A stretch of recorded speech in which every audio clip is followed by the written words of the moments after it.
August 28, 1963.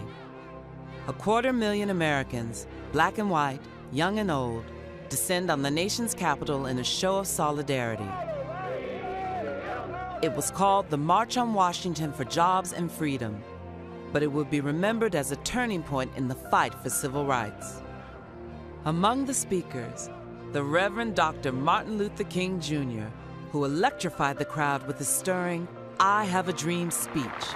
So even though we face the difficulties of today and tomorrow, I still have a dream. A few months earlier, racial tensions in the Deep South had erupted. News reports carried brutal images of fire hoses blasting at the backs of school children.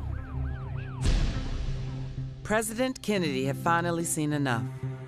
In June of 1963, he presented sweeping civil rights legislation to Congress. Dr. King and others hoped a massive yet peaceful demonstration in Washington would spur passage of the bill. The city braced for violence, but their fears proved unfounded. The day of the march, more than 200,000 people gathered for a rally at the Washington Monument. It was the largest demonstration in the country's history. Arm in arm, they walked from the Washington Monument to the steps of the Lincoln Memorial. There, performers as diverse as Joan Baez, Bob Dylan, and Mahalia Jackson lent their voices to the cause. Martin Luther King Jr. was the last to take the stage. He began with a reference to Abraham Lincoln's Emancipation Proclamation, which freed the slaves a century earlier. But 100 years later, the Negro still is not free. Partway through, King put aside his prepared text and shared with the protesters his dream of equal rights for all. Let freedom ring, and when this happens,